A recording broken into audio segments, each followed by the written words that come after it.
We often hear in filmmaking about the epic timelines of great films such as Hoop Dreams, which is considered to be the best documentary of all time. And it took over a decade to make. But I don't know about you, but I just don't have that time. And sometimes you want to execute on a film and create it in a shorter timeline and just get it out there, which is what happened in the case of our film, Fight Kid. The director, Michael Del Monte, actually called me up when I was on honeymoon and said he wanted to shoot this documentary in 3 days and want to be done editing it in under a month. And what's really exciting about that film is we're not even done editing it right now, and we've shown it to filmmaker Derek Cianfrance, and he has agreed to come on as executive producer. But it doesn't just stop there. We showed it to producer John Kamen, who runs the biggest documentary production company in North America, and he's agreed to come on to the project as well. So in this video, we want to talk about 3 important things that are non-negotiable, and they help us make the best film possible, regardless of the timeline. Let's jump into it.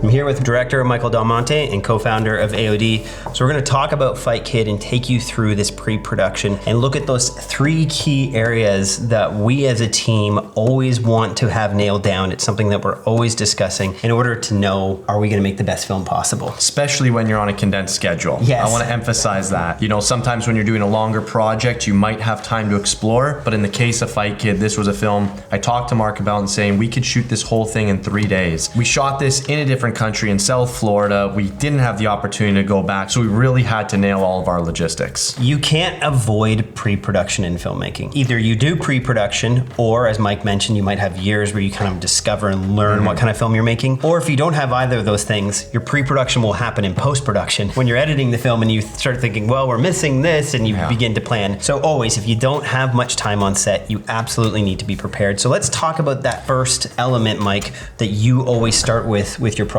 Well, for me, it always starts with shooting style. Like, I'm always trying to figure out what type of film I'm making here. And a lot of that has to do with the characters.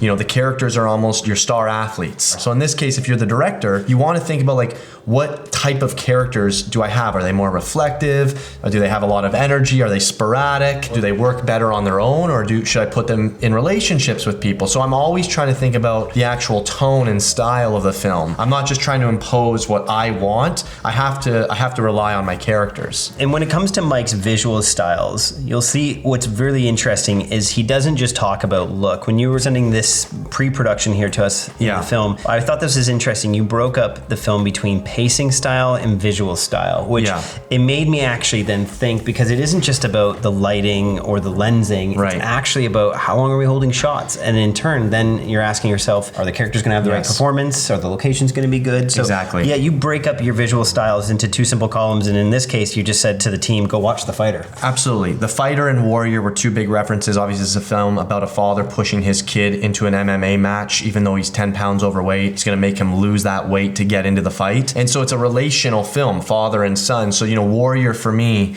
if you haven't seen it, it's one of, I think, the most like underrated film of 2000 and whatever year that was, 10 or 11. And it's a lot of that dynamic. A lot of the shooting is kind of over the shoulder conversation shots where you feel the shadow of the one person and you're looking at the other. So I wanted to make sure that that father-son relationship was very present in how we shot this. And by the way, guys, we'll actually put a link down below to this Milanote so you can open it up and explore. What I really want to communicate to you is we keep things pretty simple. I'm so impressed some filmmakers have the most dynamic and crazy Milanotes. For us as a team, it's all about keeping the idea and the goal simple, because filming a documentary will always get more complex. And that's why for even us as a team, we're always reminding ourselves, what are the 3 things? How are we shooting this? And we're going to talk about next, where are we shooting this locations?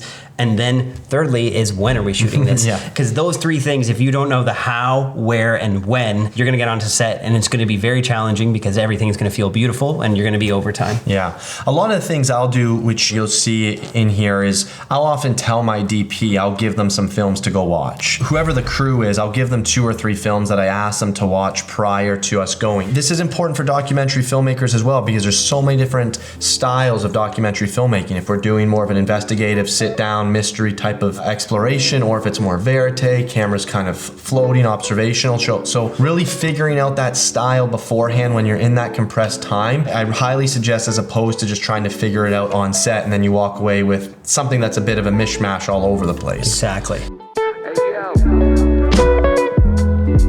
So Mike, this was actually the key that I wanted to focus in. As our next point, as I've already alluded to, is locations and dialing in that. Talk about this process, because of course someone's going to hear right now, like, oh, your shooting style, locations, those are very obvious. But these were essentially characters. Well, it's not so obvious in documentary. Like, obviously, if you're doing a narrative film, people think about locations much more. I find a lot of documentary filmmakers, they often overlook this step. Or if you're doing like a branded content piece, you really need to consider where your film is taking place. So while we didn't live in Florida, we used Andreas Gonzalez. He's an AOD student, one of the producers who brought the project to us initially. He helped shoot the film as well. We sent him to do all of our location scouting for us. So as Mark said, we decided we wanted to shoot this project in January, and we started rolling, I believe, February 4th. Wow. So in that time, I asked Andreas, can you go to all these locations? So he went to the family home, into their bedrooms. I had him go to, the gym where they train. I wanted him to go to a few different other spots that I discussed with the characters that I thought would be interesting. And then from there, we just started thinking about how can we elevate those locations slightly. So we're not going into a full, fictional world where we're fully changing everything, but we're just trying to put a little bit of our touch, making it feel a little bit more lived in these places, and it ended up working very well. And what's so important for all filmmaking is that people can understand what's happening inside your director's brains. Mike sent this to me and I was like, that's cool, but I'm like, but this should really be in front of like our cinematographer and the people helping with set dressing, so that they can understand, here's our location that we're working with, but here's what we intend to create. And I actually think this is a really overlooked step. Put your visual style photos beside your location and share this with your art director and your DP, because two things are going to happen. One, they'll be able to begin to know what they have to achieve in that space, and two, they're going to begin to flag things that they may not be able to achieve in that space. So do you need to bring in more lighting? Do we need to bring in set dressing, which you guys had to do a little bit of that in some of the locations? As I mentioned, one of the big elements of the film is that the character Isaiah needs to lose like 10 pounds in a day, and so he's going to go into a sauna. So this was something, again, they had different saunas they usually go to, but we talked and we're like, can we try to find something a little more interesting? So we sent Andreas on a sauna hunt, and we just had some options. They did their sweat cut somewhere that looked a little bit more interesting. That's something you guys can always do, right? We're not taking the truth out of the story. We're just putting it in a slightly more cinematic world. One thing I really appreciate about Milanote when Mike sends this to us and for our producer Jackie is when you double click this, you instantly know Mike wants to accomplish a lot in this space. You can start to see the photos, and then not only that, our shot list, and understanding here's all the different spaces that we're going to be shooting, and here's the look and aesthetic. Whereas when we come to something like the sauna, you kind of start to realize like there's not a ton that we need to actually accomplish here. We're going to have an exterior of the space. We're going to have Isaiah in there. We ended up adding that scene of Eddie outside. But for your producer and for you as a filmmaker, if you know and you begin to kind of storyboard a little bit of what your vision is like outside of all these places, you'll start to realize like, how much time do we actually need here? I use this basically in every conversation I had, whether it was our DP, our producer, or kind of our AC, anybody who came on the project, just to share it with them, and then we could easily open it up, show them what we were trying to accomplish. Here's the characters, here's the locations, just such a single place where I could take them through this document. As a team, we love working with Milanote because it's a live project. You're not sending out some PDF and you're asking which version is this. It's living live. Actually, on the CBUM film, we use it to plan out our edit. And what's very fun is we get everyone on the project. I share it to them and give them an editor's link. And the next thing I know, we're just on a phone call. We don't even need to use Zoom at that point. And we just are seeing each other's, like the mouse all run around. And I'm saying, why don't we move this scene here and we'll bring this back here? And it becomes this organic, really quick way of editing the movie without having to be in the Adobe Premiere project. And as mentioned, this video is sponsored by Milanote. We're very grateful for them. They help support our projects and this channel. And if you want to try out Milanote yourself, I put a link down below in the description, and that's an unlimited trial period. You can open it up and sign up, and if you're not sure and you don't have a project just yet, you can wait a few months and reopen your Milanote. It's not a 14-day trial. You'll get the chance to use it whenever you'd like. Do it. I'm not really great with these. I like just typing things. You type things, or actually most of your films are just in your journal. Yeah. So it's been so nice as a team. Yeah. I'm over in Japan and Mike's building. Images, organized. Yeah, I was like, wow, visual style. This is so helpful. It's awesome. I'll never forget, I did a piece with Wu-Tang and Budweiser beer. And the whole thing was about Ghostface Killah making this door knocker to put on a door to invite people to this big frat party. And no one location scouted the frat house. Oh. And when we got there, it was a glass door. Oh my You can't goodness. put a door knocker on my a glass. God. We were with a big agency. Like these are global brands, and that's great. It's like your location scouting, and that was a project that we had to execute in one afternoon. And so, especially for documentary, get someone there. It is worth. Andreas saved the day by getting to those locations and us being able to have those conversations ahead of time. Get into AOD, get an AOD student. I mean, we often have that, someone who might be in that location that you can't afford 2 flights there, but if you're shooting somewhere else, ask a student to go there for the day, bring their iPhone, get a bunch of angles. This was a massively important research. This was the nightclub, which they converted into a cage for the combat night, as it's called. And there's a key scene in terms of how we ended the film that took place after the fight, and there was nowhere in the venue that had kind of back rooms outside of all the loud noise. And so we had to get creative to figure out where are we going to shoot this. We ended up shooting it in this alleyway, and it worked really well, but that's not something we would have been able to do had we just kind of shown up fly on the wall, which works in a lot of other styles of filmmaking. But again, in this one, I needed to get an ending. I needed to make sure we came out of Florida with a good ending on that night. Moments after the fight ended, we needed to know where we were going to take the father and son to have their final moment. This scene of them eating ice cream together, you had that visual in their visual references here. So this was something we played around with, obviously a weight cut, they're depriving themselves of anything yummy. So I thought it'd be funny that after they cut the weight, they'd go and get an ice cream. And so, we had a bunch of different ice cream shops that we were looking up on Google, and we sent Andreas to a few different ones. There was this one here, Charlie's, that looked okay during the day, and then I just found that a night shot. Andreas didn't actually go in the night, but then when we saw the night and the neon lighting, it was just, it resembled the same colors of what we knew the nightclub was going to be, and you'll see in the film it's this cool way to transition from the date night to the club. And did you use any additional lighting on that? Yeah, we did. The DP Alex really saved the day. He was phenomenal. I was worried because I was like, no, the neon lights are behind him. We can't light with the color on the front.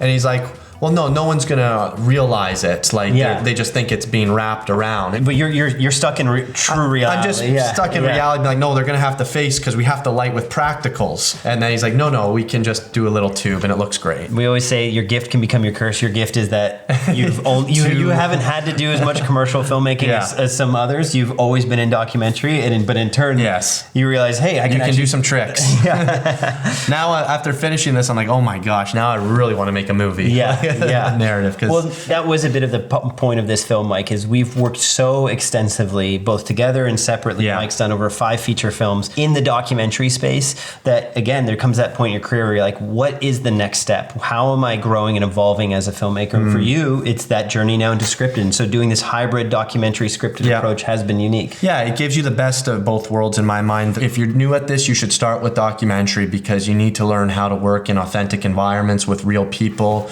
being patient. You need to hone that skill, like just kind of living as events unfold for the characters. But the best part of obviously narrative and scripted movies is you get to orchestrate more things. You get to decide how it starts and ends. And in documentary, you don't get to do that as much. You have a little less control. Yeah, exactly.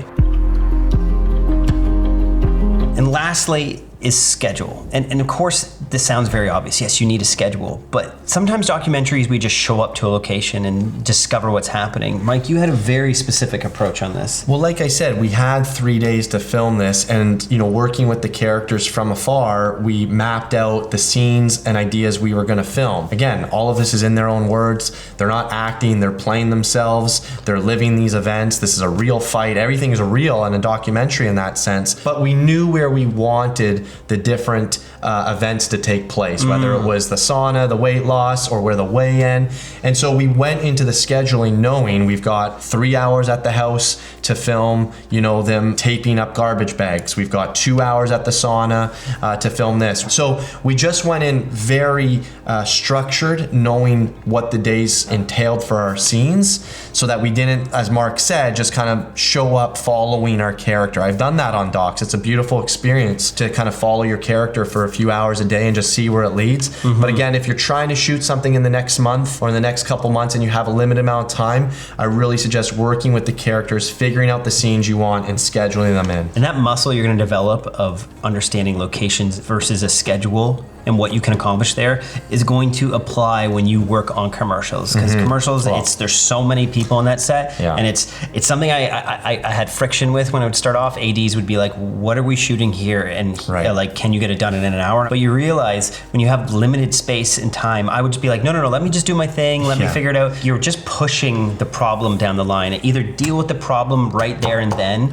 and talk about how long it's actually going to take you to shoot something. Otherwise, you'll be on the day and the last few scenes of the day are just not going to happen. Yeah, you're never going to have enough time.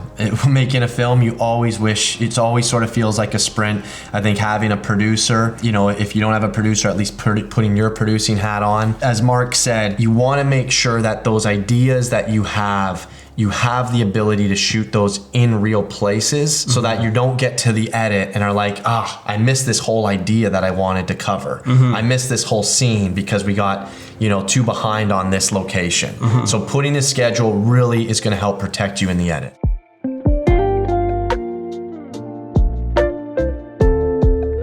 Hey, thanks for watching this video, and huge shout out again to Milanote for sponsoring this. If you're looking to make your first documentary, or you want to improve the films that you're already crafting, or you want to connect with other filmmakers from around the globe to create a network that you can get hired and also hire amazing people, then the Art of Documentary is for you. We've been around now for almost 6 years, and we have an incredible, thriving community that's waiting for you to be a part of it. We're opening the doors on April 14th. The best time to get in that first 48 hours. If you want to reserve your seat, our early registration is open, which just guarantees you a spot in your favorite course or any of the courses. You can reserve multiple seats. Don't have to put a credit card down.